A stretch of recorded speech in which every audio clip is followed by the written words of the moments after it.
Action Shelf.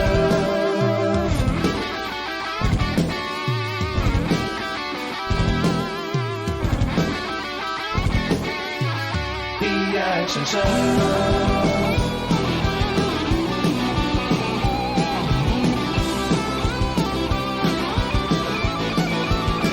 The Action Shelf.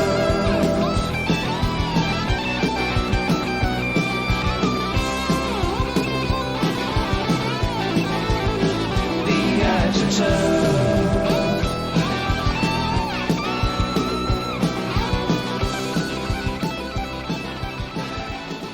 Welcome to The Action Shelf. The podcast celebrates the glory of B action movies. I'm John Campbell. I'm Michael Listman. Oh, Listman, we wrap up the month of May here before we head into our next theme month here. We were just talking before we were recording here. This has been kind of a weird month where a lot of stuff got slotted. That's sort of been... This is us sort of like taking care of stuff that's been sitting on the calendar for a while. Yeah. You've got like some random things in the fridge that you need to get rid of, so you just put them all together in a soup and hope it tastes good. And that's kind of what a lot of our non-theme months are. It's sort of like we'll get on these theme months, and that's like, oh yeah, these are some other movies we like bandied about doing. Yeah, and then of course we've got another theme month coming up, right? Which I'm very excited for. I did like that it's Scott Adkins, A Month of Weird, and then Jean-Claude Van Damme. Yeah. So I think that is pretty well scheduled. We did kind of sandwich that nicely there. So because there were some stinkers in this month, I will say. There were some stinkers. Now, this is not the worst. No, this is not the worst movie. No, this is. I would say this is pretty middle of the road action shelf. This is pretty classic. What we think of when we think of an action shelf movie. Yes. What we were talking about last week. Well, we should probably say the name of the movie. 1999's Final Voyage. Final Voyage. Yes. So we last week when we were talking about Avengers Grimm, was that last week or was that I can't even. Okay. That was last week. Yeah, I can't even remember all these movies. Well, that movie broke us, so. Yes, and I still am recovering. But yeah, with that movie, we were talking about how cynically put together everything was with that. It was all just a cash grab. This movie does feel like somebody was earnestly trying to make an exciting action movie with a very small budget. Yes. So I will give it that. You know, it's it true. Does have that earnestness that we're often looking for, and that does elevate it above. It's true. This is not this is not good, but I did not find this nearly the slog of some of the other stuff. It's more just like just throughout this movie, it was more of a reaction of like oof. Yeah, it was. It just whiffed all the pitches. It was everything thrown. Was a whiff. Yeah. Swing and a miss. The main reason we put this on the list, though, is our love of Ice-T, right? Yes, definitely. It's Ice-T. Yeah, and he's, of course, playing the villain, you know, the part that everybody wants to play. I'm assuming he is a majority of the budget of this movie. I have to imagine. I don't know if you were able to find the budget. Did not have... This is one of those that's like... I'll say, more than Avengers Grimm... but less than most movies. Okay, gotcha. Is my guess. Just having watched it. Yeah. You know, and this was definitely... 1999 really was the best year for film. And this really There's literally a whole book about it. I think. I know. best movie year, yeah. But it's just... Yeah, I just love the idea of watching this in tandem with like The Matrix and like crazy shit like that. Yeah. It is just everybody sort of talks about 1999 was sort of a like reframed what we know as the modern blockbuster, and then here is a movie that is so just like, I don't know, man, I think it's still 1991. Yeah, it felt like it in every conceivable way. Because this is, I mean, this is just like a lot of action genre movies. This is such a hodgepodge of bits and pieces of other better action movies, including the thing that really made me laugh as I was watching this is I'm going, man, this is such an Under Siege ripoff with the leading actress from Under Siege playing the exact same part. Yeah. Exactly. She's still just tagging along with the hero. Like, she's not.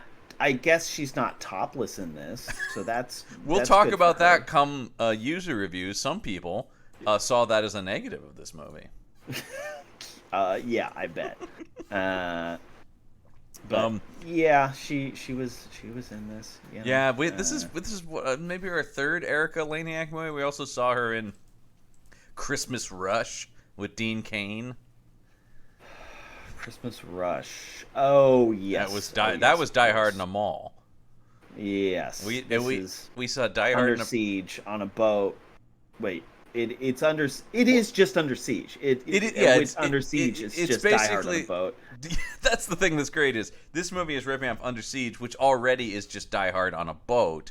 So yes, and then it kind of for no reason in the last 20 minutes becomes the Poseidon adventure. It did.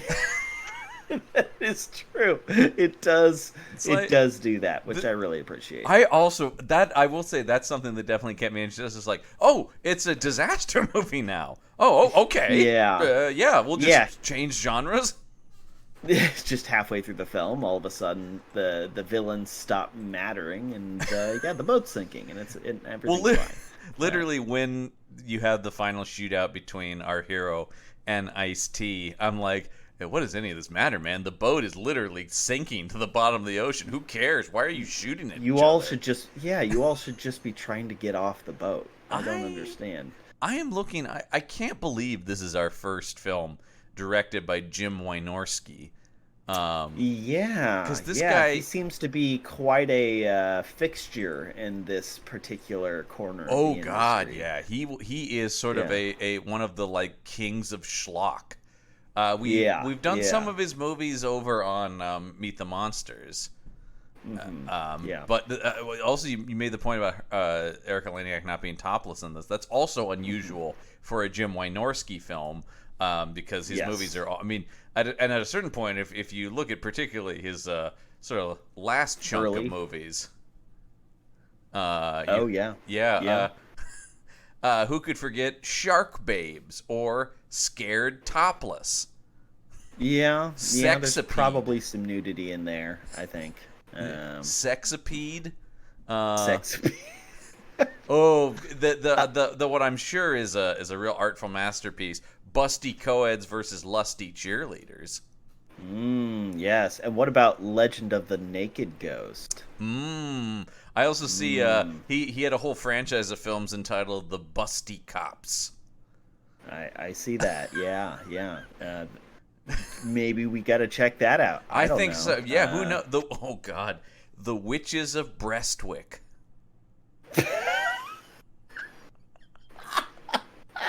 And he is the director of every, and there are more than I would have ever thought.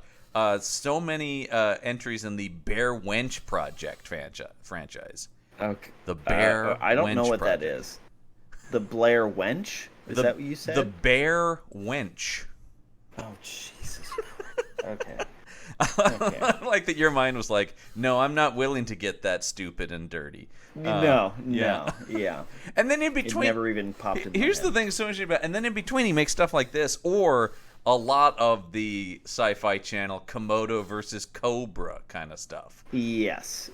Back when every single movie on Sci-Fi was just that. What if we took two animals, put them together, and then had them fight another animal? Oh. Is that a Columbo? That was a cat that was messing with cords, yeah. Oh, and Columbo. He had to get banned. I'm sorry, just one more Off the table. because this is my favorite of his sexy parody titles. The Devil Wears Nada. Oh boy. Weirdly enough, Meryl Streep's still in that. Still in it, man, and she got nominated. Still in it. That's the thing that's She crazy. did. She still got an Oscar nomination out of it. She's so good. She could win she could get nominated for anything. Have you seen it was years ago, SNL did a sketch that was Meryl Streep doing an ice show, and she's like doing amazing triple axels, and then she goes, "I've never even taken a lesson." And the whole thing is just, God damn, she's amazing at everything. Yeah. Yep. So yeah, this is our first Jim Wynorski movie. It probably won't be our last because in between all the just, I mean, he did do one of my favorite. It's an incredibly stupid 80s horror movie. I can't say the movie's good, but once again, the title. He made one of my favorites, Chopping Mall. Chopping Mall, pretty Chopping good. Mall is pretty great. And that wait, I think we have to do that as a Spooktober movie sometime, because that. What's great about that is, for no reason, it's a killer robot movie. Okay. A shopping mall decides to replace their security guards with robots with lasers, and it goes very poorly. I can't imagine why. Now, is that different than the movie Killbots, which came out this year? Probably not. Because he seems to have a theme there. Yeah. Yeah. I mean, it's not. Well, there's also AI Assault. I mean, this guy has a lot of movies. He makes a lot of movies, and frequently isn't credited by his own name, because he's not on this one. This one he's credited as Jay Andrews, and he's often credited as that. I don't know what that's about. Oh, shit. Harold Blueberry sometimes. There is a Treat Williams disaster movie he did called Gale Force that totally seems like a contender. We keep talking about doing a month of disaster films. Yeah, I think that'd be good. Do you think his strategy for making movies is like a ghost kitchen, you know? Like it's a bunch of different directors. It's like, oh, who's this guy? Oh, who's this guy? But it's all secretly the same. It's all Jim Wynorski, also probably, selling coke out of it as well. Well, I think cocaine is definitely involved in whatever he's up to. I have no doubt in my mind. Yeah. Yes. So this is a two icons of the action shelf coming together, though, because Jim Wynorski's directing, and then co-writing and producing is Andrew Stevens, and this guy's been all over the movies we've done. He was the producer and I think also writer of The Shooter, that Western we did. Okay. What else was I just seeing that he did? Producer of Missionary Man, the Dolph Lundgren classic. Okay. Yeah. I'm trying to see, has he done? I don't know if we've actually watched any of them, but he's done a few Seagulls. I don't know if it's any of the ones we've done, though. I don't think. But anyway, this guy writes and/or produces and/or acts in. Oh, he produced a movie called Droid Gunner, and we have to watch this. Yeah, definitely. It's called Droid Gunner. So he's now, John. I know you like Drive, but what about Driven? Is that? Is that the Stallone one? You know what? It might be. Because that one we've talked about doing. That's like famously one of the worst Stallone movies. Yep. Yeah, that's it. That is Stallone and Burt Reynolds in a race car movie. Oh boy! And it is well known for being an absolute disaster. So we are going to coming up. Actually, we have a movie called Drive for an episode that will be Drive, but not the one you think. Yes, not the good one. We also produced The Marksman, which we saw as well. Oh right, that was a disappointment. I wouldn't say his involvement means quality. He's one of the. I mean, I think we've talked about him before. He has produced some good movies. He was a producer on The Boondock Saints. Yes. He's fallen in. It's more like he's fallen into a couple of good movies. And we even I think that's correct, because even you and I sort of agree that, like, while in high school, Boondock Saints was so much our jam, whereas now we're a little bit more like, it was good for its time. It's totally fun, but it is it is not no longer the classic. Yeah, it hasn't aged quite as well as a lot of the other kinds of movies that came out. It is aggressively of its time for sure. It was a very early 2000s idea of cool. I think we came to discover later a lot of the movies that inspired it, and probably were more into those. Oh man, and just the other movies of that style, just like the directors of that time were kind of evolving to sort of fit with or maybe even reimagining what those kinds of films. I think so. I think that's the thing. Is like Tarantino definitely. Rodriguez. Guys like that. Exactly. This one could burn us, but Andrew Stevens also directed a movie called Virtual Combat with Don the Dragon Wilson. That scares me because that could be another future kick. It could be. It could be. We still have to. He's coming up. Dawn is coming up. We've got one soon. Up. I think July. So after we get through Van Damme, we're gonna get back to. Think about how many chances we've given Dolph Lundgren. You know, too many. So like we have to literally we have to at least give him one. Yeah, you know. Literally, we had a meeting about this podcast the other week. And we're like, we got to take some of these Dolph titles off. I don't know how many more. How much more keeps popping up airtime we. Well, sometimes though we put movies on there and go, wait, is Dolph in this? I think there is one coming up that I put on because it was a Tony Jaa movie, and I go, great, we want to do a Tony. Oh, nice. Wait, is that Dolph in it too? Wait, hold on. Yeah, it's not quite Trejo, but you know he's up there. He for does sure. more than people are aware of. Now I want to talk about who the lead of this movie is, because I actually think Dylan Walsh is a very good actor. However, not at all an action guy. No, I didn't buy him one bit. No, as the badass, snarky, action hero. I have never seen him play anything like this. Like I said, I think of him as a good, solid, dramatic actor. He's currently on Superman and Lois, where he plays Lois Lane's father.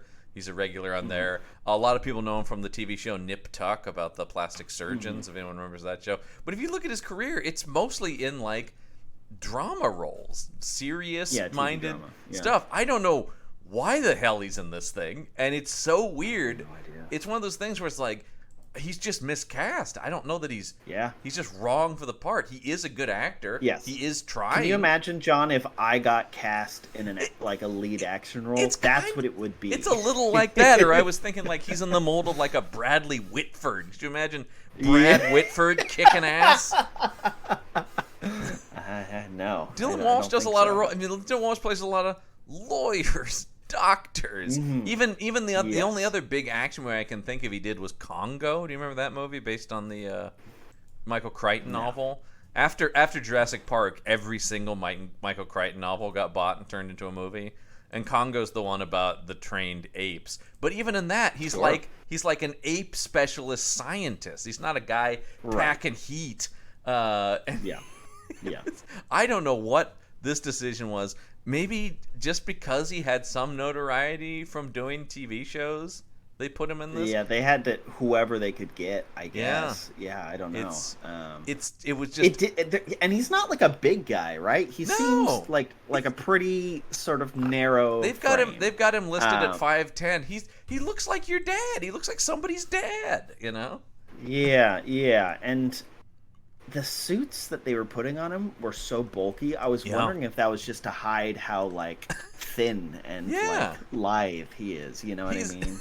Because he just there's nothing against the guy. He's a very attractive man, but like but he just doesn't look once again. He's got the vibe of the guy who lives down the street in the suburbs who jogs regularly. Like he's just sort of generally fit, like a person you would see around. He is not like a Rob Lowe type, I think that's also a good thing too. And we haven't we saw one really weird Rob Lowe movie, but he does have Crazy Six. Yeah, also with Ice-T. Oh, that's right. Yeah, he's barely in that. He's barely in that. Ice-T's in this more. Yeah. Well, this is Ice-T's Hans Gruber, right?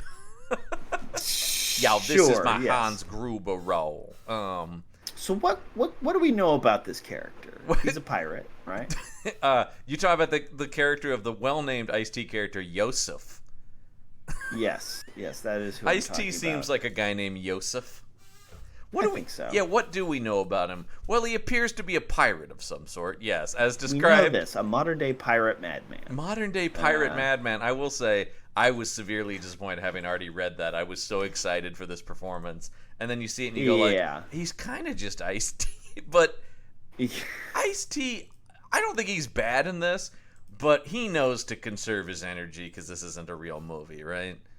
Well, it's like every performance is incredibly sedated, like literally every single performance. So if anything, he's just matching the tone that's being presented by the rest of the cast. I think this is more of a directing issue than anything else. I mean, this is a guy who just churns out content. I don't know. Once again, it's not as cynical as Avengers Grimm, but it's also a guy who is not. I think Jim Wynorski is a guy who knows what kind of movies he's making and knows exactly how much needs to go into them. Yes, how much time, money, and effort. It's because I think this movie is competently shot. You know, it is a lot of the budget stuff because some of these sets are just nothing. Terrible. Yeah. And boy, the stock footage budget must have been massive on this thing. I have how much of this so much of this movie is scenes from other movies. It absolutely is. Most of this movie is taken from a 1970s boat action movie called Juggernaut. Okay. Yeah, most of the shots of the ship, scenes of the terrorists parachuting and climbing on board the cruise ship are taken from the 1972 film Juggernaut, which is like a real major, studio film. And also the scenes on the dock side where the boat pushes, shoves off. That's also from Juggernaut. So I like how they just stole from one movie. When you get to all the scenes of the passengers gambling and the ship blowing up, so when the ship's filling with water and stuff's exploding, that's all from the 1998 film Deep Rising, which I actually just watched a couple weeks ago. Deep Rising. It's an insane movie about a sea monster that attacks a fancy cruise ship. That sounds great. It's pretty fun. It's Stephen Sommers who directed The Mummy, the Brendan Fraser Mummy. Okay, so great. it's nuts. It's very fun, and had a hell of a lot more money. So they just reused a lot of the scenes of destruction they shot for that movie. Yeah, definitely. Because all of a sudden you are like, they did. And then whenever there is stuff in this movie, it is some of the worst CGI you've ever seen. Yes, the boat sinking was maybe the worst physics I've ever seen. That boat goes down so fast, real quick. There's no buoyancy. There's no resistance. I laughed so hard because the way they make it seem. Because once the boat is filling with water, they go. There is a thing where it's like, how long until this boat sinks? They go, oh, we got an hour, maybe 2 tops, and then it's like. All that stuff happens, and then it's almost just like an hour later, the boat, it's not a gradual sinking. It's just like, in 1 hour, the boat will just drop to the bottom of the ocean. Yes, 90% of the drop happens at the last 10% of the hour. So, yeah. Which, thank God, because they were able to get everybody off, and then the boat disappeared underwater. That's what it was. I think the boat was just waiting for everybody to get off. It was just being considerate. Everybody leave. Come on, everybody. Get off. Yeah, that's right. I wouldn't want to hurt even anybody. You, Ice-T. Yeah. Come on, Ice-T. Oh, man. We'll talk about how Ice-T goes out in this movie, because it's pretty great. It's pretty good. It's not bad. There's some good deaths. Yeah. So let's talk about, you want to talk about, I don't understand Yosef, the modern-day pirate. What do we know about, honestly, this is, I feel like, the first time knowing that his name is Aaron, our hero, who is a... Me too, yeah. Bodyguard? Professional bodyguard. Yes.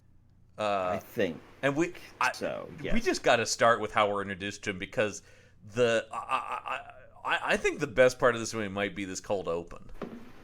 Yes. Yeah, on the airplane. Yeah. It's infinitely more entertaining and more thrilling because it's in an airplane, so the stakes are higher. I will say, when they were getting on the airplane at the beginning, so the movie opens up and people are boarding an airplane. I went, I thought this was a cruise ship movie. Yeah, I also thought that. And he is protecting an old Hollywood starlet. This is Terry Moore. And how do you know that, John? Did they mention it 14 times? They mentioned it 14 times. I will say the thing that's not great about this is the constant mocking of this effeminate gay flight attendant. That's not great. That is not great at all. This movie is textbook. There's so many weird sort of like cringy references and like I don't know, that are all very 1999 in that they are in no way meant to even stand out. It's just so casual. Exactly. Yeah. Because there's a thing where he talks about like there was a guy goes like, "Oh, I love your movies." Back before there was so much action in movies today, and Dylan Walsh has a thing where he's just like, "I think we all know what kind of action he's talking about. Am I right?" Or he goes, "Can I have your autograph from?" Oh, I love this guy. Yeah. And so cool. And he goes, "Can I have your autograph from my roommate? His name is Lance." And I think Dylan Walsh goes, "Of course it is. Ugh. Gross." Ugh. Gross. Yeah. I bet they do butt stuff. Which is so interesting that he then goes on to be on Nip Tuck, a very sex-positive show created by a gay man. Yeah. Well, I mean, again, it's not Dylan. It's not Dylan Walsh. It's just so movie, interesting to see. That's primarily like what I know him from. It's just so interesting to see him like, wow. This a couple years later, he's in a radically different tone of thing. By the way, this is Terry Moore is playing this actress, and she was like a Hollywood, like a studio contract player of the 1940s and 50s. And I see even here did 3 episodes of the Adam West Batman, which is pretty cool. And she continued to do stuff. I mean, it's crazy to have this movie and True Detective on your resume. I'll just say that. That's pretty wild. That is, yes, it is. She was in the original Mighty Joe Young, not the remake, but she was in the one. Okay. Yeah, so gotcha. So I mean, so they did get someone who actually is somewhat of that background, but yeah, they get on this plane, and he immediately, of course, the whole joke is like, "Oh, Mr. Tough Guy is afraid of flying." And he goes, "No, I'm not afraid of flying. I just don't like traveling in anything I'm not in control of." Because he's a fucking badass. Yeah, he somehow takes his fear of heights and makes it awesome. Well, wait, hold on. Did you think that was a character weakness? No. It's just proof. No. It's actually, he's even stronger than you think. Yeah, he's a control freak. He does this to all of his relationships. And actually, that might be true. Because the love triangle? Oh, I have no idea. How you describe? Oh, it is so. I also, here's a question. How does that turn out? I don't even follow. I think the implication was that he and Erica Eleniak's character end up together. Yeah. Because then the reporter woman who has a previous relationship with this character is like, well, she'll learn one way or another or something. I know. And I'm just like, this movie didn't build up to that. No, this movie was building up to him and the reporter getting together. And yeah, absolutely. They out of nowhere. Why have her in there if it didn't? I barely even wrote. She has her own little subplot where a guy is bleeding out from a gunshot wound. I didn't even bother to take notes on any of that stuff because who could care? No. By the way, that's the woman who plays the reporter is Heidi Shans. Who's in a lot of good movies. She's in Virtuosity with Denzel Washington and Russell Crowe. I immediately people go like, it's not a good movie. I like that movie. It's very silly, but she also did share the screen with Mr. JCVD in Universal Soldier 2. Hell yeah. Yeah, man. We might need to do like a Universal Soldier month. We could. I'd be down. Because that franchise is awesome. You start off with Dolph and JCVD, then Universal Soldier: The Return. You've got JCVD and Michael Jai White.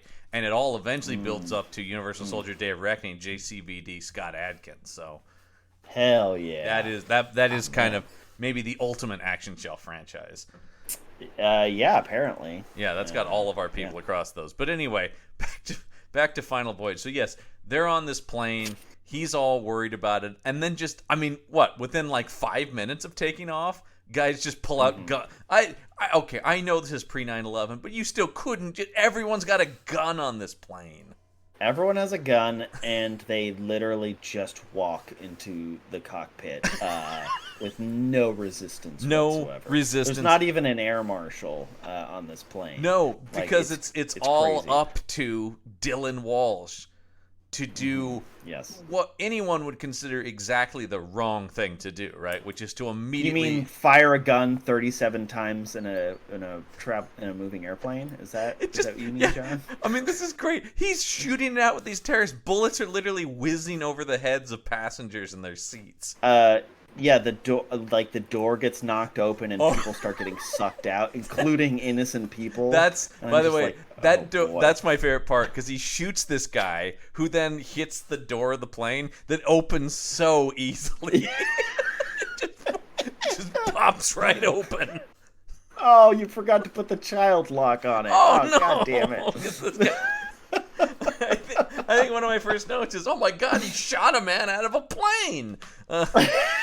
And you do get then some... like three separate like airline like stewardesses at I think they were called that at that time. Yeah, were sucked out of the plane, and it's like he caused all of this. He is responsible for three innocent people's deaths. After he's shot all of these terrorists, he hits us with his first one-liner when he goes, "God, I hate to travel," as he's holstering his gun. And I'm like, fuck this guy.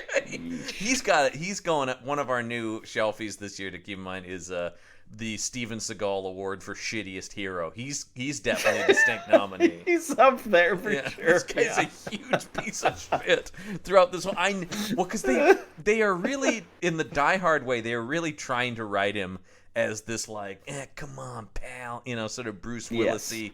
And not only is that a bad fit for Dylan Walsh, but like he doesn't. Bruce Willis also does heroic things in Die Hard and is human and vulnerable. If you don't have that side of it, why would I like these characters? I don't know. It's just Does the his snark character and the take murder. a hit at any point in the movie? I don't think so. He seems pretty unstoppable. He also, you talk about later in the movie, he fires 42 rounds from a Beretta 9mm. I backed up and counted. And I'm like, at no point does he reload. No. This movie has... These characters have the worst aim of any movie that's ever come out. It's pretty bad, but the thing that works in their favor... The thing that works in their favor is they have unlimited ammo. I don't think anyone ever reloads in this movie either. No. I think they typed in the infinite ammo password, and then they were able to. There are a couple scenes where he's just standing there, and the bad guys can't get him. In complete open space, just standing, not behind anything, and he's fine. It's insane. Yeah. This is very lazy gunfights. There's nothing exciting about any of the action in this movie. Oh no, we always bag on boring gunfights. This movie is the epitome of boring gunfights. Yes. Every gunfight is so just like bang, bang, bang, bang, bang, bang, bang, bang, bang. Yes. It's just just keep firing, because why not? You have infinite ammo, so just like spray. Well, scene where they're in like the bowels of the ship and they are jumping over the railings and stuff later in the movie is not only into a literal bed of boxes. Thank God that was there. Very fun. Thank God. Why it's there? I don't know. Just a bunch of empty boxes for some reason. Oh man! Oh, this is where we keep all the empty boxes on the ship.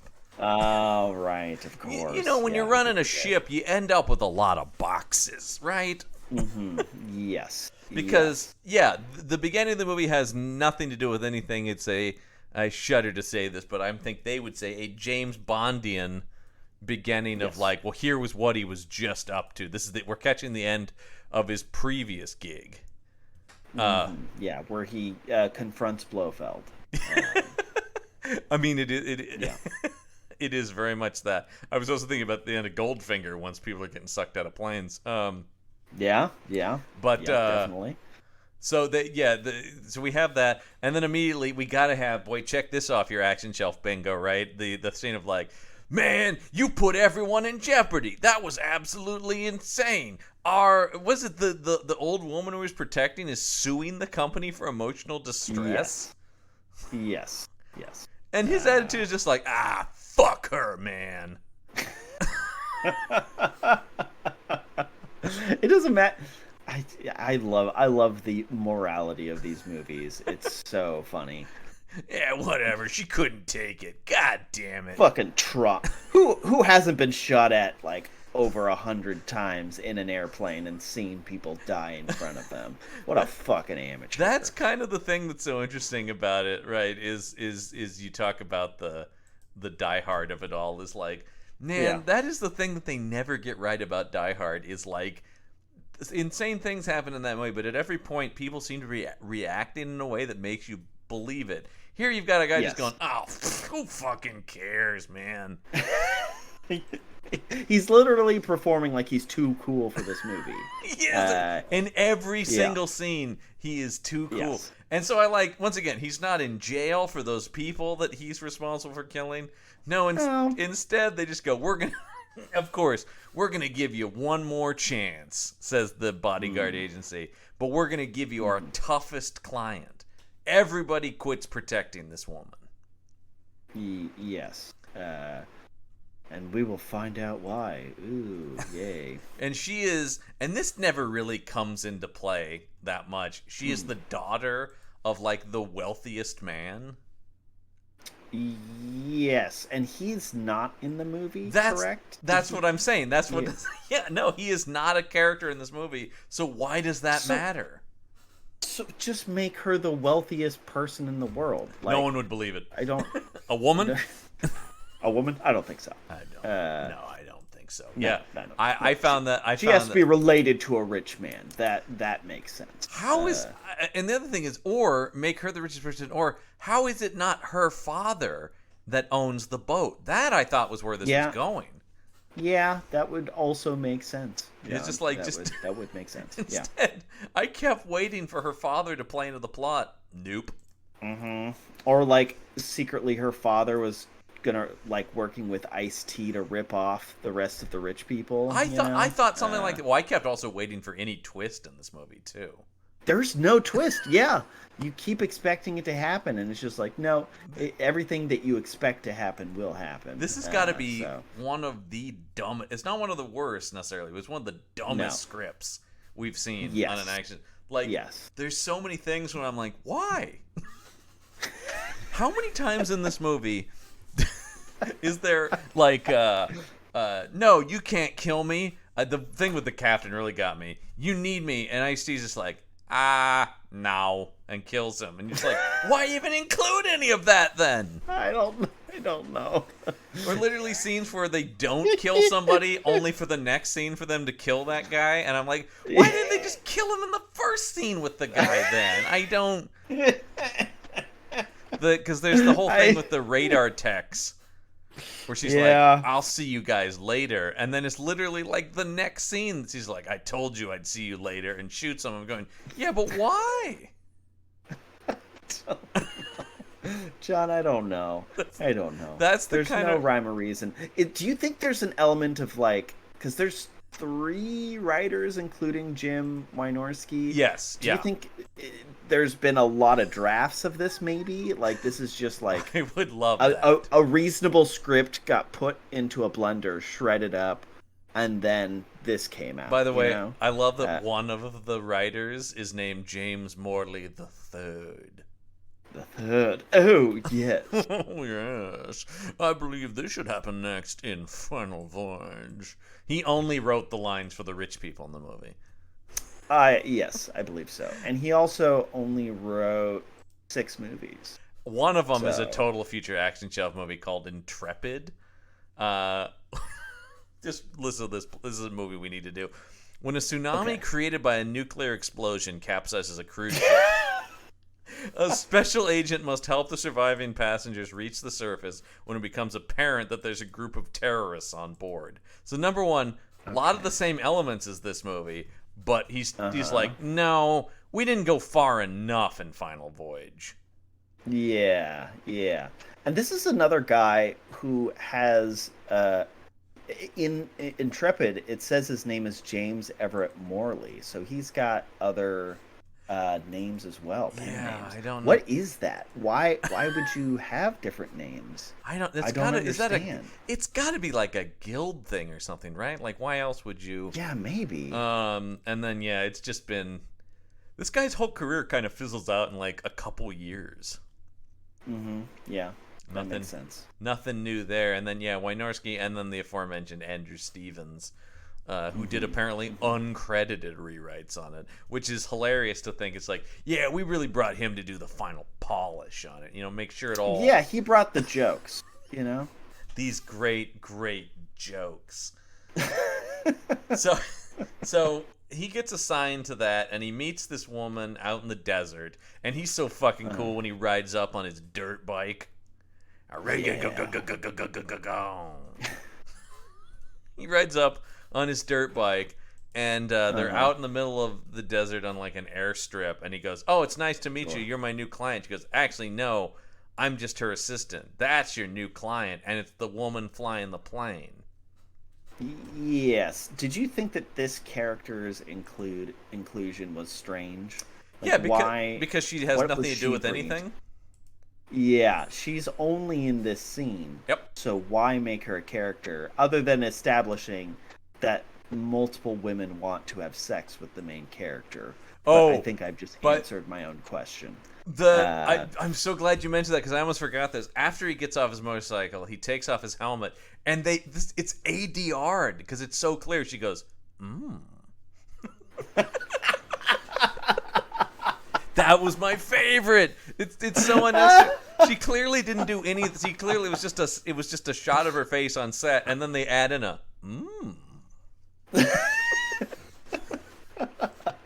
And once again, he's not a bad-looking guy, Dylan Walsh, at all. He would be considered handsome by most standards, but he's not like, oh God. Yeah, and I don't buy him like riding a motorcycle. No, and that's the not thing. The vibe. If you saw this guy get off a dirt bike, you'd be going like, "Who are you fooling, man? Get back to your wife and kids." Whatever midlife crisis is going on for you. Exactly. Yeah. That's what I would imagine. Here's a question for you: is Erica Laniak a good actor? No. I agree. I don't think she is either. Yet she's made so many movies. She has 55 acting credits. It helps.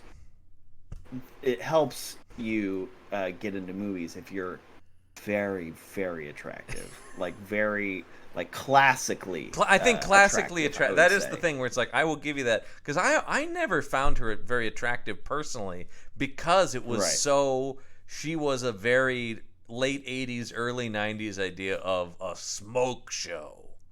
Right, exactly. Yeah. And she was on Baywatch was her big thing, which of course makes so much sense, right? That makes sense. Yeah. She also, though, because of that, we've talked about her on the Action Shelf. We've talked about her over on Meet the Monsters as well. There's more upcoming episodes of her on Meet the Monsters. Literally, her first given film credit is as Pretty Girl in E.T. Mm-hmm. Yeah. Yeah. That was also my first credit. Was Pretty Girl. That's right. Very similar. I forgot. That was I think that was in Lincoln, though. That was a different Spielberg movie. Mm-hmm. Yeah. But it was me as Pretty Girl. It was, yeah. Joseph Gordon-Levitt in his Union soldier outfit was like, Yeah, they didn't have to ADR it, because that was JGL's just reaction to me being on Spielberg set. went, I love it. That's going in the movie. Yeah. I think I may be wrong about. No, I don't. I think I'm right that she's also gone pretty right wing later in life. I mean, with any of like the regulars for this show, I wouldn't ultimately be surprised. I mean, she has done a few movies with Dean Cain, and you do not get more right wing than that guy. Yeah. Yeah. I'm gonna keep teasing this, because if you don't already listen to Meet the Monsters, you're gonna want to make sure you get over there for when we do our Dracula 3000 episode, because that's as Action Shelf a movie as we're ever gonna do on there, and she is in that. So Yeah. So yeah, As Dracula? God, that would As be Renfield? something. Renfield would be no. Well, that's Dracula. Count Dracula terrorizes the crew of a spaceship is the plot of that movie. Oh, Dracula okay, gotcha. 3000. That does have also Action Shelf favorite Casper Van Dien. Classic. And Coolio. So, what a cast! All the greats in one movie together on screen for the first time. I mean, so much talent in one frame. It's crazy. She takes him up in this plane and is basically. I do not understand her character. She's the rebellious rich daughter, but she's like 40. Yes. That's the thing but the character's written like she's 17. I mean, the script probably says that she's 17. Like I would imagine that when it was being written, that's how they imagined it. Because their whole thing is just like, oh, I'm sorry, I'm great. She was 30, but still, what I'm saying is she's a full-grown adult in this movie. Right, behaving like a child. Yes. I mean, that is a little bit of like infantilization of women and stuff is a pretty common thing. Yeah, as well. and they're trying to do the like socialite rich girl, kind of thing. Yes, but she is unhinged. Yeah, because her whole thing is like, well, Daddy keeps sending me all these bodyguards, and then I scare them away with my crazy behavior. Yeah, and then when people start getting shot, around her, she doesn't stop. Like she doesn't shut up. She continues to shout, and I'm just thinking, like, in what world? Like, I understand she's like. But that's crazy. Nobody would behave that way. No. Yeah, and there's never ever a scene where the two of them get along. Like there's never any like, oh, is there something here? Like that never happens. I never thought I would say what I'm about to say, but I believe the romance between her and Steven Seagal more in Under Siege, because. Yes. Even if they're terrible at acting, the script is at least built exactly to set that up. Yes, because again, this movie is like, oh, it's going to be the reporter woman. It's going to be the reporter woman. No, it's this. And actually, for most teenager. For most of the movie, I thought, oh, I kind of like that. Like his love interest is just this other woman and not Erica Lane. Yes. No. It does make you wonder why this other character's in it at all. I have no idea because, and once again, what a fucking badass he is. He's not scared when she takes him up in the plane. And in fact, she goes too far, stalls out the plane, and he lands it because he's a fucking man, baby. Fucking man. Move over, bitch. I gotta park this shit like a man. I mean, that is not far off from the dialogue. Yeah. Oh yeah, we're not being that sarcastic. He called her on her pretty rough. He called her on her bluff. You think you're tough? Check this shit out. Yeah. So. So I did, and he brings in for this crash landing, and it's just like, oh, I ain't gonna get scared off by some lady. This movie doesn't hate women as much as some of the other ones does, but it doesn't care for them. It doesn't care for them. Yeah. That's clear. It doesn't treat really any of them super well. I guess there's the femme fatale sort of badass, evil lady sort of. Oh yeah. Who's actually a better actor than Erica Laniak? Although this part is insane. 100%. But I like Claudia Christian. Once again, those who've listened to the show know me saying that I'm a huge nerd is not a common thing. So I know her from Babylon 5 primarily, but people may also remember her as Martin Starr's mother on Freaks and Geeks, which she's great in. Yeah. She's so good. I felt really bad because this character is so horribly written, and she actually is a good actor. Yes. I mean, she leans in. She does all you could with it, like as a pro here, Yeah, she does her best, but again, there's only so much elevation somebody can bring to a script like this. That is, and it's in the next year she does Freaks and Geeks. So, you just look at the quality of writing. It shows you what a career as an actor is like, right? Sometimes you get handed a script like this. Sometimes you get handed gold like Freaks and Geeks. She also does a ton of voice acting, like for video games. So, oh, sweet. It is. Yeah, she's done a lot of stuff for Warcraft, Fallout, Call of Duty, StarCraft, Halo. Yeah. So yeah, that's cool. Cool. She was on an episode of Nip Tuck. I wonder if she and Dylan Walsh talked about their time making this movie. Yeah, reminiscing, or maybe they just didn't even. I don't think they're ever in a scene together. I don't think so, because this movie does firmly do the thing of female henchman is only the woman can fight her, otherwise it's going to look bad. But they also don't set that up because Erika Eleniak's character is never shown to be effective at combat, so it just makes this badass evil lady just seem really lame. Well, and actually, as I'm thinking about it, she is brought down by, oh man, we've got to talk about everybody's favorite character, Jasper the Mechanic. Jasper! This guy has I think this guy has, other than the main Dylan Walsh and Erika Eleniak, I think this is the third lead of the movie. It is. He's this wacky character who's like, yeah, man, I'm your sidekick character. It's very much the deputy from Live and Let Die. You know what I mean? J-Dub That's Peppa. who he reminds me of. Yeah. That's who this character Secret reminds me of. agent. But also, he just guns a guy down at one point in this movie. He does, and that was weirdly enough the most realistic depiction of violence and the effect. I couldn't believe it when he does that. I do love, because yes, he's the other character. He's the guy who's like the main engineer on this boat, because we haven't really got what the main plot is this big fancy relaunching of the Britannic, which is this old cruise ship. Yes, and I don't know what there's just doing this. It's all kind of a big publicity thing, right? It's a big publicity thing, and for some reason everyone is bringing all of their money to this boat in one location. That seems like a bad idea, almost like maybe pirates would do. And why are they doing that? This is the maiden voyage of this restored ship, so of course what do they need to bring sacks of money on for?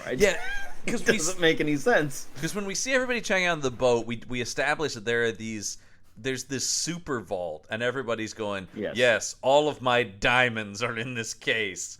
Please protect them. But that kind of stops mattering at a certain point, right? Because do they ever get into the vault? I don't even remember. They don't get into the vault. They don't. Okay, so let's get it. The Jesus, because Christ. Here's the thing. So, madman, modern day pirate, Yosef, Ice-T. Yosef. His plan is he's going to take this ship hostage and force them to open this vault. That's the big play here.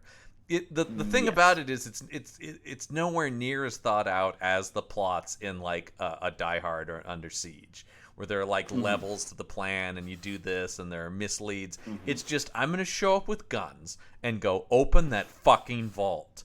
And then literally, I think they go, we can't. And Ice-T's like, okay.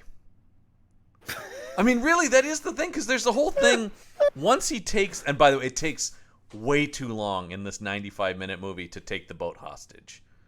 Yes. It's so deep. Yeah, we don't need to see every single person interacting with every single other person on this boat. I couldn't believe. I'm That's going like, not necessary. we're 40 minutes into this thing, and they're just now getting their guns. The terror. What are you? They're just like, hey, I think I saw something over there. Maybe the plot. Let's go take a look. And then it's just them walking through. There's like a lot of people walking through hallways, getting to places. There's like, how big is this boat? Is my question. I mean, supposedly gigantic, but it's all stock footage from other movies, so I never get a sense of the boat itself. There's no way to know.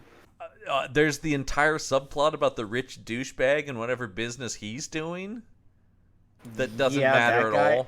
That guy I thought was going to be crooked. I thought that guy was going to end up being in on it. They were. It seemed like they were. That's another classic example of a movie not realizing that it's teeing up a subplot or something. I thought either him or the captain would be crooked. One of them had to be in on it. No. Right, exactly. Turns out no, because they don't get into the vault, and so then the movie just is like chaos for the rest of it, because you're like, well, if they're not getting into the vault, what's happening? Then why is anything happening? Right, because they don't get into the vault, and then they just end up inadvertently blowing a hole in the side of the boat. So then the whole third act is the boat is sinking. So you know how people talk about Hans Gruber's plan in Die Hard is like the best villain plan of any movie? It is so good, yeah. Is this the worst villain's plan of any movie? It's up there, and we've seen a lot of bad ones, obviously. He stumbles on the first hurdle of his plan, and then immediately accidentally blows up the boat. Oh, shit. Oh, god damn it.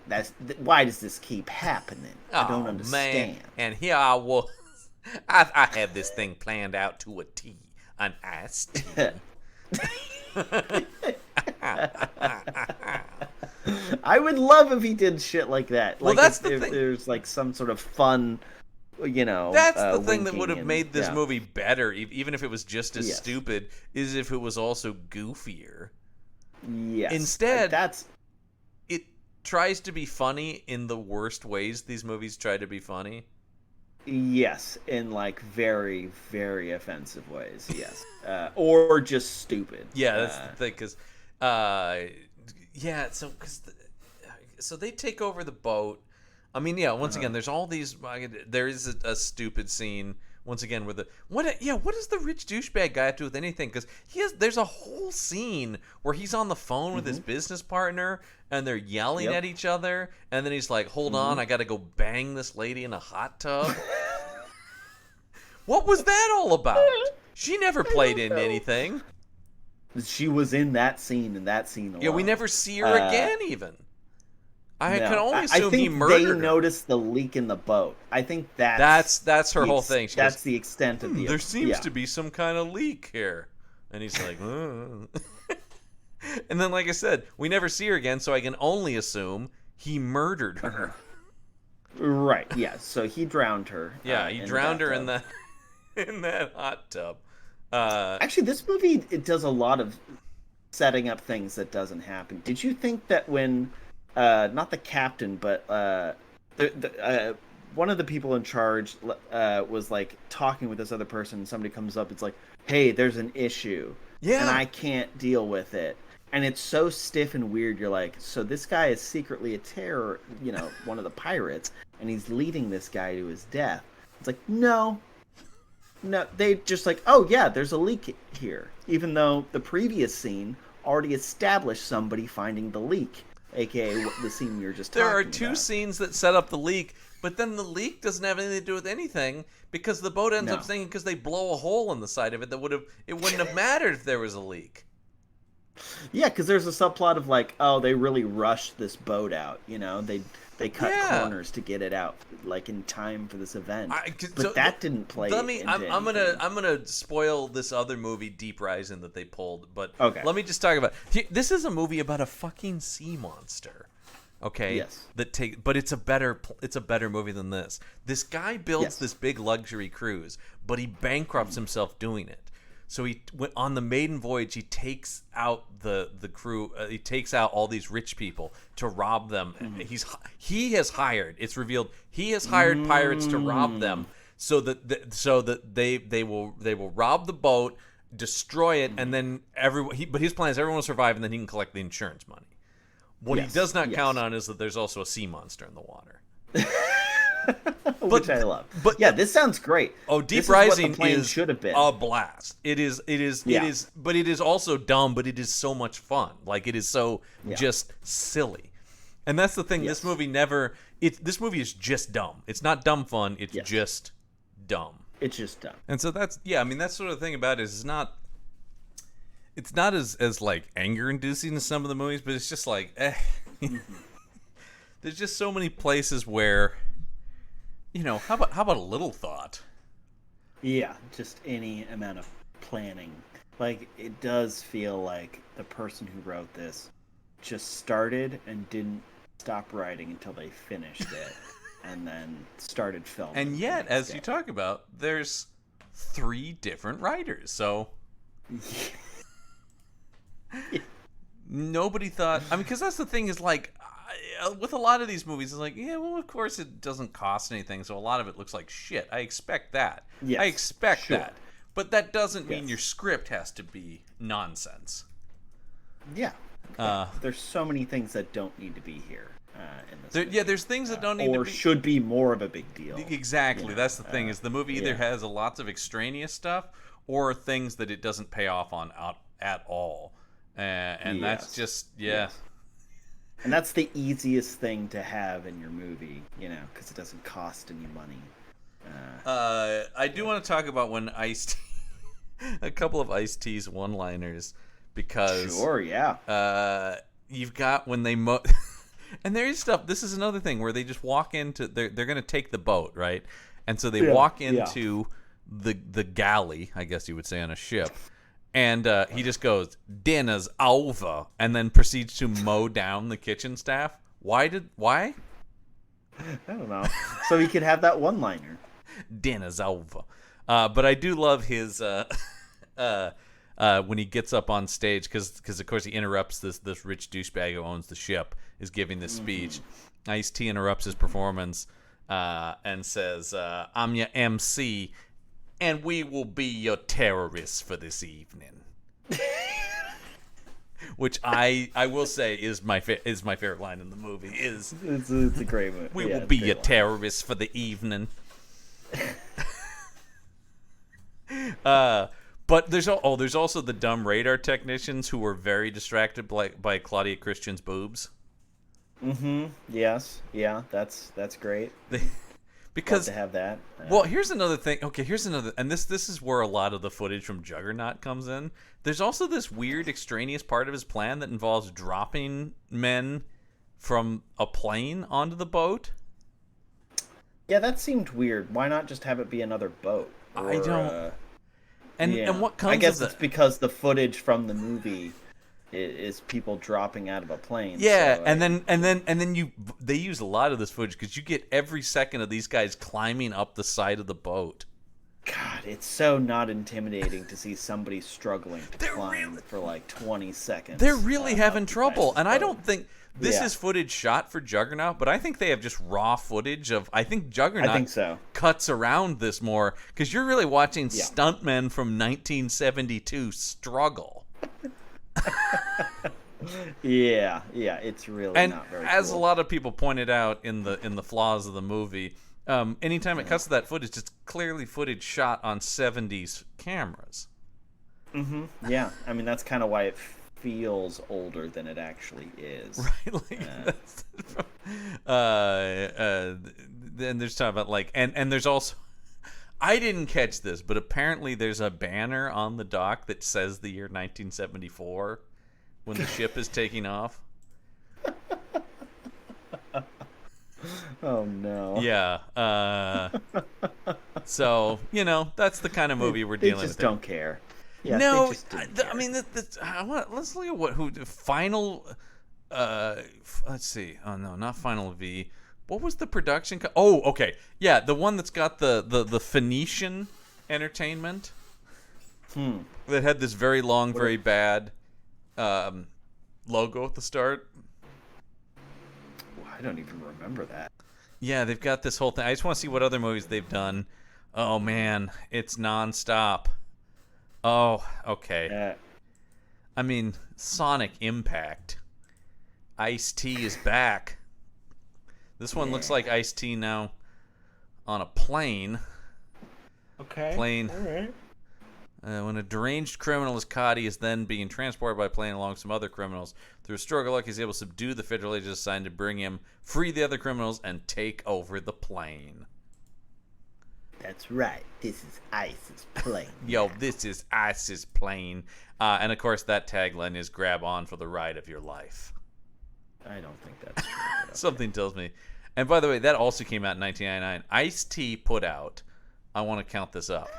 He had a few movies in 1999, all of this level. Yeah. Let's see here we go. 1999, he puts out 1, 2, 3, 4, 5, 6, 7, 8. 8 movies. He was in 8 movies in 1999 alone. That's crazy. So when he got the job on SVU, that was him being like, I now no longer have to be in 10 movies a year. Thank God. This will pay for everything. Yeah. Because this same year he also puts out Judgment Day, Stealth Fighter, Urban Menace, Sonic Impact, The Disciples, which I kind of want to watch because he is credited only as the sensei. I think we need that in our lives.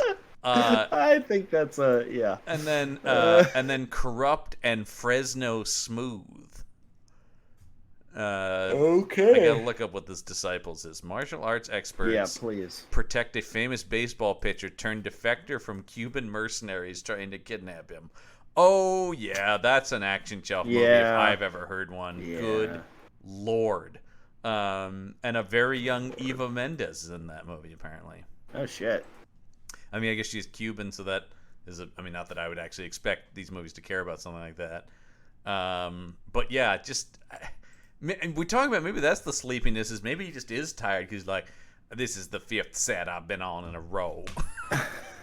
Now wait, hold on. Which movie is this again? What am I doing? Is this set supposed to be a plane or a boat? I'm confused. I don't know what's going on right now. Looking at this company, Gale Force, Active Stealth, Critical Mass, Intrepid, Air Rage. A lot of the stuff is Ablaze, Venomous, Stormcatcher, Agent Red. And by the way, like 5 of those titles I just said have Dolph Lundgren in them. Yep. Mm-hmm. Yeah, that tracks. This feels like a Dolph Lundgren role. I'm not saying it does. He would have fit the role at least more. This is a Dolph Lundgren script with like a weirdly like a TV drama actor in it. Yeah. I don't know. It should have. Yeah. So you think Dolph is the lead of this movie, not the villain? Well, I mean, either way, really. Either way, yeah. Well, because I do think this movie does, as we've been indicating, this movie does not really take good advantage of Ice-T's charisma or what makes Ice-T interesting. Not like SVU. You would have to want to be there, This is no Detective Odafin Tutuola, which is his character's name on SVU. By the way, I said I looked up some stuff about Ice-T. Born Tracy Marrow. Tracy Marrow's a pretty good name. I like Tracy Marrow. Yeah, I'm surprised he didn't. So he went more with the T from Tracy, as opposed to leaning on the Marrow. Apparently, I think his original stage name was Crazy Trey. Crazy Trey, okay. And then eventually became Ice-T. I think that is Ice-T is pretty good. I think Tracy Marrow is the best of his names. But Ice-T's a close second. Ice-T is, Ice-T's pretty good. It's at least iconic. Yeah. Also, can we talk about the fact that he is a longtime practitioner of Brazilian Jiu-Jitsu? Where was any of that in this movie? Wait, Ice-T? Ice-T? Really? Yeah. Oh, okay. Yeah, I would have loved to have seen that. In anything he's ever done. Can we find any movie where he utilizes those skills? I'm going to look this up now, and make sure, see if we can get some, because I honestly did not know that he doesn't get a lot of opportunity to do that on SVU either. That would be a little out of place in the tone of that show. There is did you ever see Johnny Mnemonic, the '90s sci-fi movie with him and Keanu? because there's Never a saw pairing. that, no. There's a pairing for you. Keanu Reeves. Yeah, that's Ice-T. pretty good pairing. Yeah. Yo, Keanu. What do you think if I came in from the right side and was like, pa-cha? I will say, if you look at his acting career, kind of once he does SVU, everything else is kind of just like, yeah, I'm just gonna do SVU from now on. Yeah, and then the music. He's got the cozy job, you know. He's got the cozy job, cozy. and then it's mostly music videos for his rap songs, and then here and there some other stuff where he plays himself and stuff, or he plays Odafin Tutuola on other NBC shows. Mm-hmm. Yo, you need me to be on Chicago PD? No problem. Send me to Chicago. So, I don't care. Unbelievable in Chicago. Yeah. I also noticed that. So we were commenting on the poor quality of the CG. Earlier. Yeah. I will. That is interesting, considering that one of the companies that helped do the effects for this movie is Flat Earth Productions. That name sounds familiar. Which has some pretty big projects under their belt. Doug Beswick, I'm looking up at. Oh, so they do. Yeah. Oh, yeah. I mean, I don't know. Had they already? Yeah, they had already done some stuff, hadn't they? Yeah. Huh. So I don't know what happened there. I mean, obviously there wasn't very much money or time, for this film. Yeah. Or time, yeah. Yeah, but we'll get to it. But these people, this company, I looked them up just because it was called Flat Earth Productions, and you wanted to make sure that if this movie, if this movie had some sort of tie-in with the that Flat would be Earth pretty community, great. And also, I don't believe in no globe. Wait, what? Where was that? Wait, Ice, what are you talking about? You're being lied to. I will say they are awful, but I also do find flat earthers hilarious. Yes, the lengths that people go to sort of I think their pre-existing bias. I think I like them because they are the least harmful of the crazy conspiracy theory people. Yes, and certainly the least racist. That's what I mean. It's just like it's. But they mesh with all of those worse things. That's really the problem. well. That's the problem with it. Yeah. But yeah, it is sort of just like, well, it's patently stupid and pointless. And yet the people who are just so like, and also as with any conspiracy theories, the high horse, they're just like, oh, they can always just go like, you bought the lie, you dumb sheeple, you know. It's always just like, there are some great documentaries out there I recommend people check out. Yeah. Instead of watching Final Voyage. By the way, as we talked about last week, we love another reason we put this movie on here is the tagline of "Set a course for terror." I never felt terrorized in this movie. I did not. If they were going for more of like a thriller, maybe that would work. Or I mean, I would be shocked if they went with like a horror vibe, but that could be interesting. I would have liked that movie much more if they had really. Yeah. Definitely. Yeah, I'm just looking through here to see if there's anything. Yeah, I wrote down that he fired 42 rounds of pistols. Oh, when things start going poorly, I do love the Ice-T line. Where Claudia Christian calls in to him on the walkie-talkie. He goes, "Is there anything else you'd like to tell me to piss me off?" I thought that was pretty good too. Once again, even sleepy Ice-T, I enjoy. I just like the man. Mean, it's certainly better than just about everybody else in this film. So yeah. I'm just trying to see here if there's anything. I don't think there's really much. The worst. I do have the worst line in the movie. Oh, great! At a certain point, it's up to Jasper, the engineer, and Erica Laniak to evacuate everyone. And he goes, "Whatever you do, don't panic." And then everyone's running out, and she starts screaming. And he goes, "I said don't panic." And she said, "I panicked." And I turned off the TV and rethought my life. I took a 48-hour break. 48-hour high. What are you doing? Intermission. Oh my god. That was pretty I'm bad. in my mid-30s now. Jesus Christ. Good Lord. Yeah. Yeah. So yeah. Also, the woman as we talked about, is a TV news reporter, right? At the end of the movie, everyone's escaped on all the lifeboats, and only Dylan Walsh and this woman are left.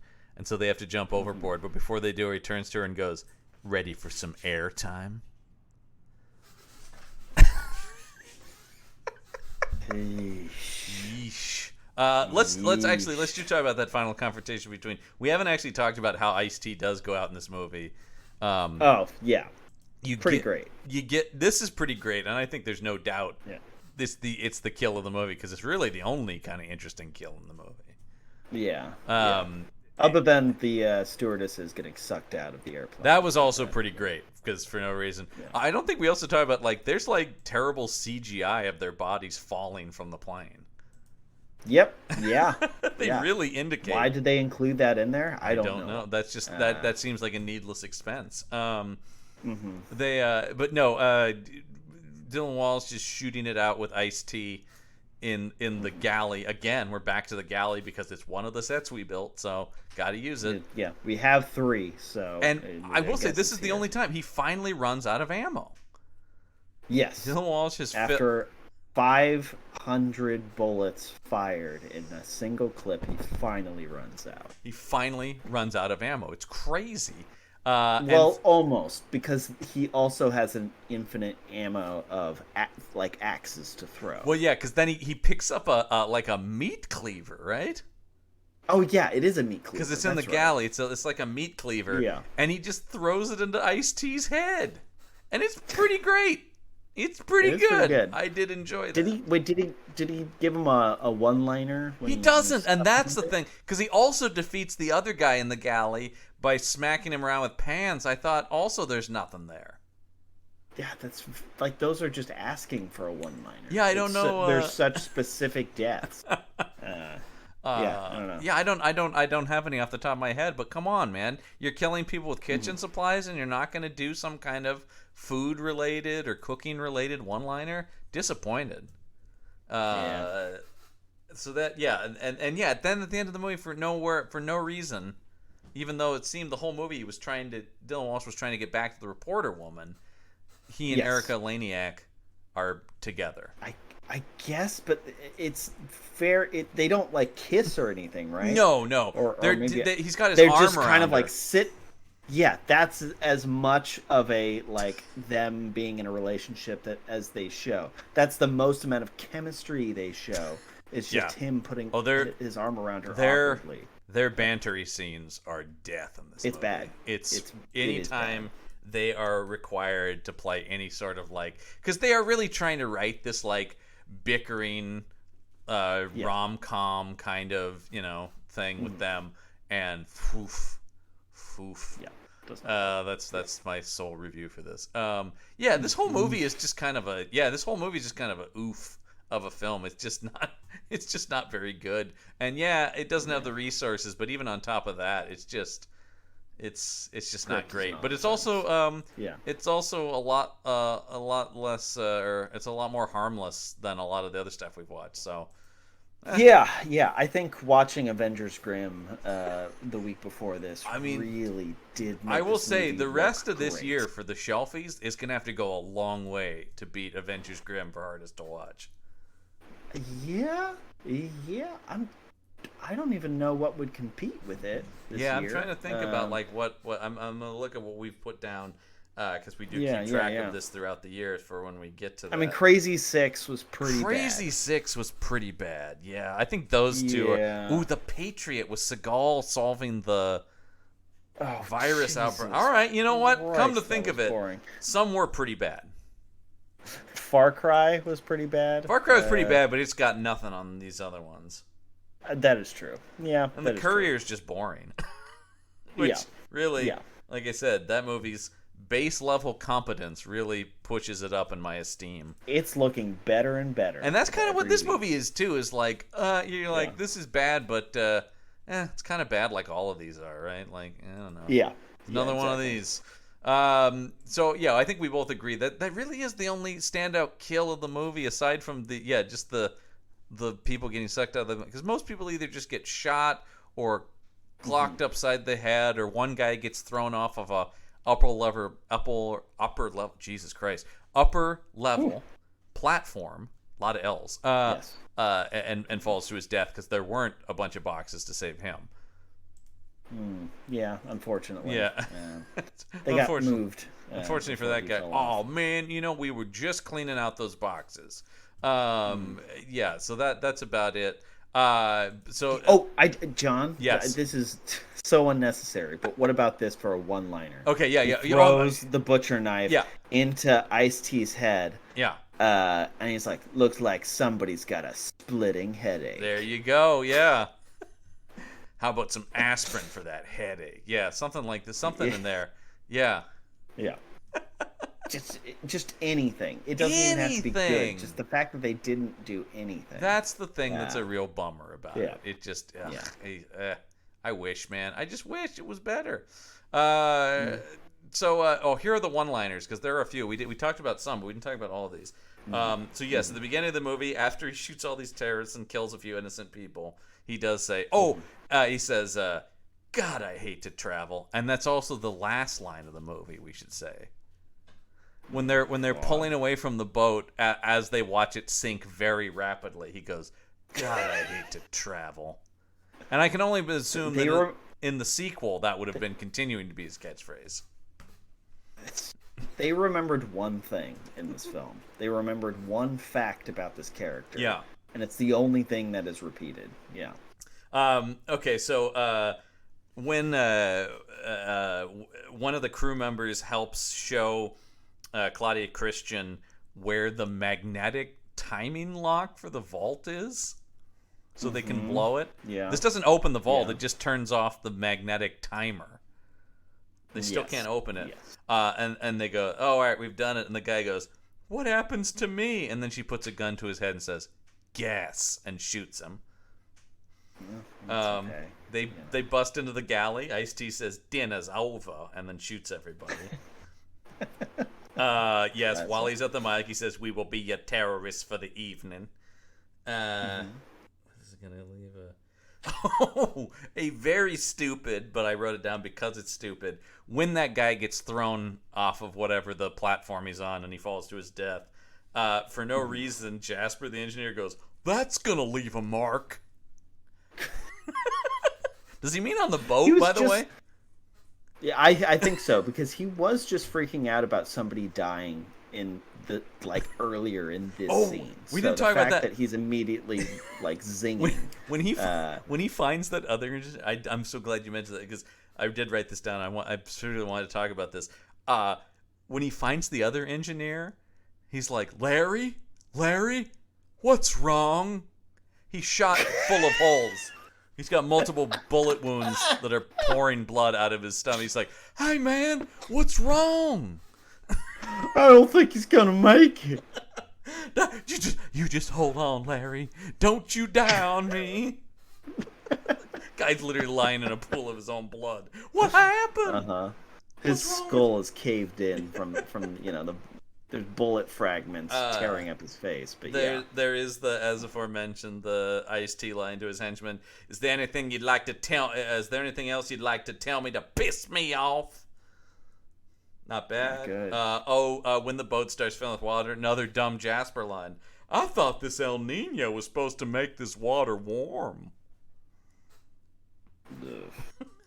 By the way, it's 1999 when there's an El Nino reference. God, was this the last time El Nino was ever referenced? Probably, yeah. Remember, I remember being at this time. It was all anybody talked about. Oh yeah, that's El Nino, yeah. And then the I said don't panic. I panicked. Stupid. Boo. When Jasper saves Erica Laniak from Claudia Christian, he bangs her over the head with a life preserver. And he says, oh, these things really do save lives. They really wanted him to be the comic relief character. They really did. This is the Jar Jar. This is the proto Jar Jar Binks. Well, proto was the same year, man. There was something in the air. Oh, you're right. And then finally there was the ready for some airtime before they jump off the boat. Yes. I think we got to go with "We Will Be Your Terrorists" for this evening. Yes, 100%. That's my favorite. Yes. Absolutely. We will be your terrorists for this evening. I am new in town. Yeah. Hold up. Now hold up. Yeah. Yeah, that is definitely the best one. That is the best, and it's. And he does have the worst monologue, right? Yes. He's talking about the stars or something, and is he like a? Well, because that's the thing about it is, once again, he's so ill-defined. He has no. I don't know what this guy's deal is. Yeah, I guess he just likes looking up at the stars. Look at those stars. He's an astronomer. Oh wow. Cassiopeia. I'm more of a Sagittarius, but my moon rising is a Leo. Yow. Yeah. I gotta talk to my wife, Coco. It's so great that his wife is named Coco. And I heard somebody say that they just went, oh my god, they're both beverages. Iced tea and cocoa. They've been married since 2002. They are a successful Hollywood couple, though. I'll give them that. Makes sense. Yeah, it works. We certainly didn't care too much for this movie. I will say, no, you do have to dig for positive reviews of this movie. There's not an overwhelming amount, but this takes on a very interesting tone. I think we've heard from people before on this show. So this is Let me guess. Don't expect Shakespeare when you watch this movie. Is that the tone? No, it's an interesting. No, it's it's a little bit different route. Okay. This comes to us from IMDb user Alex341, and the review is titled "An Interesting Non-Violent Action Movie."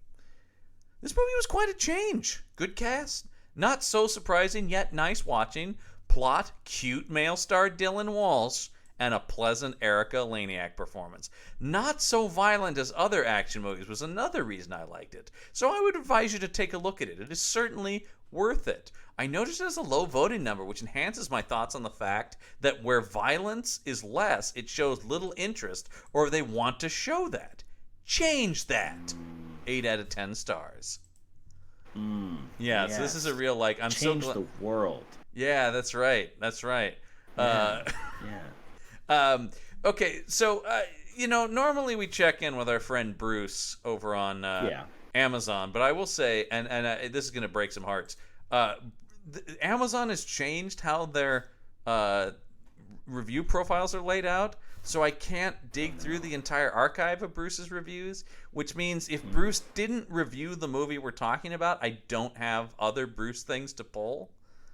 What I'm going to do then is just we're going to for this new segment, it'll be just bizarre Amazon reviews featuring Bruce winning when I can get him, basically. Okay. Don't worry. I'm still going to if there is a Bruce review of the movie, we're going to choose that one. But in the meantime, I'm still just going to look for weird Amazon reviews. And I got to say, I think this guy this is our kind of guy. Because this comes to us from Amazon user Big Duke 6-101. Okay. And I have to imagine Big Duke 6 is a guy who talks like this, right? That's right. He says, here he goes, if you love Erica, you will love this movie. I will not try and tell you this is much of a movie, but if you're an Erica Laniak freak as I am, you will love it. Erica is clothed throughout the entire movie. But what clothes? I imagine that there's a snickering in there. Watching her walk down the ship's passages is what this movie is about. She looks great, easily the best of her recent movies. But if you want story, get Second to Die. 4 out of 5 stars. I don't know, that must be one of her other movies, but yeah. He's a self-proclaimed Erica Laniak freak. Erica Laniak maniac. So I'm a Laniak maniac. yeah. Man. Yeesh. So, yeah, we're gonna have less Bruce on the show, but that's all right because we'll savor the Bruce moments we get. I feel like. But as long as we got guys like Big Duke 6101 out there talking about, I'm a maniac for a laniac.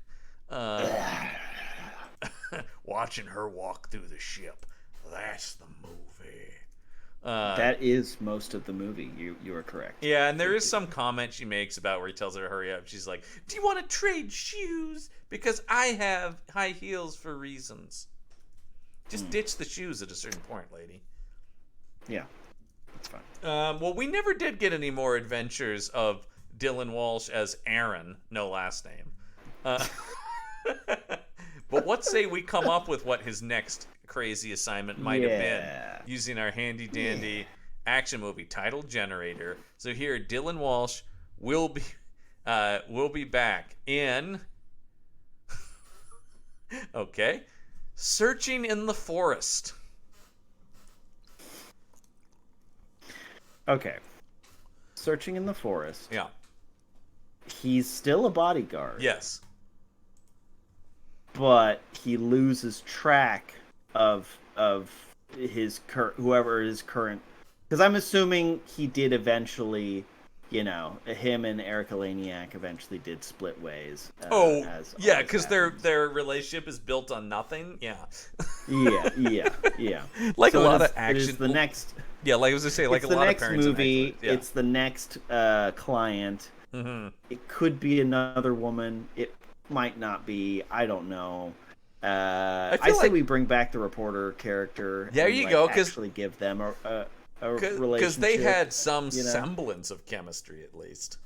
Yeah. I'm not going to say it was great chemistry, but it was at least the beginnings of a sketch of chemistry. There was at least chemistry written into the script. Right. So yeah, let's say we bring her back, and it's like, and there can even be some joke about like, oh, things didn't work out with that rich girl. Yeah, exactly. And by the way, he is still a flawless badass. Oh, definitely. Because we got it's got some kind of also James Bondian cold open where we see him kicking tons of ass at the beginning. Definitely. So are they looking for somebody in the forest, or are they looking to escape the forest? Ooh, that's the thing is well, maybe it starts as searching in the forest. I think maybe it could be both, which is maybe the beginning of the movie he's split up with he's not protecting Eric Roberts. Eric Roberts is hunting him, right? Definitely. Eric Roberts is the most dangerous game scenario in this forest, of course. Maybe that's okay. That's what it is. He gets kidnapped. His client gets kidnapped. His client should be like let's get like a Wilford Brimley or a James Coburn or some who's like a legendary war hero, and Eric Roberts is like, I want to hunt America's greatest soldier. But during the kidnapping of that guy, Dylan Walsh gets himself kidnapped too. So they're both in the most dangerous game scenario. Yes, definitely. How the reporter got there, I don't know. She was following. She was reporting on like there's been a series of like missing people in the area. Right. We in fact she's the person on the outside who's realizing people are disappearing. So it's at the end of the movie she ends up tracking it back to. It's a little bit like Deadly Prey, one of our most famous episodes. So I guess there's your movie. That's Searching in the Forest. I'll watch that sounds a lot. Both Deadly Prey and Deadliest Prey. So we'd watch this. Those movies are stupid as well, but I enjoy those infinitely more. Me too. Infinitely more. Oh God, those were so much fun. Well, the thing is, I think we've earned next month, guys, because it's another theme month. Yeah. And we're calling this June Claude Van Damme. An entire month. You may be wondering, what is the theme of this? And of course, it is Dolph Lundgren. We are doing an entire month dedicated to Dolph Lundgren. That's right. It's a fake out. That was kind of the thing. We were going to actually, at the end of this year, have a Dolph month before we realized this has just kind of been a Dolph year. It kind of has been. 2023. It's a real Dolph year. It has kind of inadvertently turned into. I don't think when we set out we realized how much Dolph we were dealing with. So this is specifically. We're going to be focusing though, because Jean-Claude Van Damme is a legend, has so many eras in his career. We're going to be focusing on sort of the early days of Van Damme. Not necessarily his very first. I feel like we've done a lot of later Van Damme. So we're going to be doing a lot of the stuff he did with the good folks over at the Cannon Entertainment Group.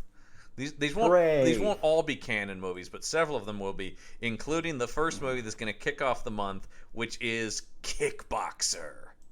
Kick off the month with Kickboxer. Yeah. Hell yeah. Have you ever seen Kickboxer? Yeah.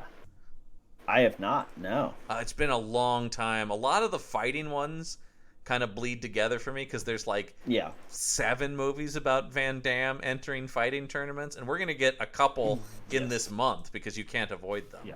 But we're going to welcome Maggie Torres back to the show to talk about Kickboxer. One of her favorites. A movie. She loves Van Damme. Well, we all love Van Damme, and I will say this one, Lisman, not only does it star Van Damme, but it is also co-written by Van Damme.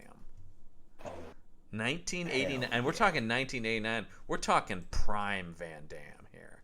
All right, this is USDA prime Van Damme. Hell yeah! And as always, I will ask. I think I actually have.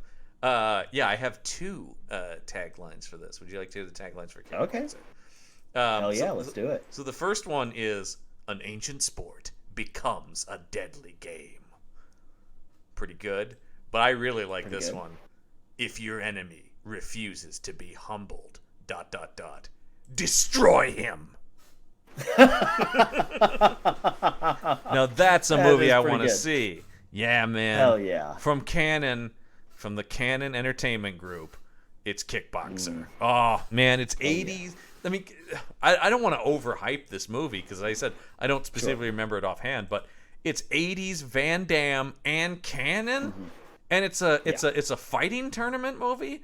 I mean, I don't see how this can go wrong. It has to work, John. It has to. It has to work. This is going to be great. I have so much writing on this, John. I have so much money writing on it. I really bet.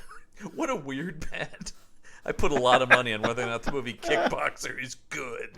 So yes, this is also one of the longer months, so we get to do 5 Van Dammes, which is always a nice feeling. It's funny how that works out. The short months are just like a hodgepodge, and the long months come to think of it, I think there were 5 Adkins movies too. Yeah, that's so strange. Interesting. Kind of worked out. So anyway, get ready for 5 blissful weeks of young Van Damme. Specifically. So, and we'll have a month of guests with us as well. But that is going to do it for the Action Shelf this week. I'm John Campbell.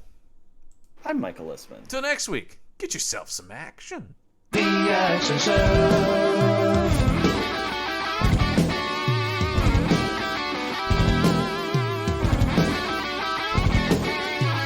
The Action Shelf.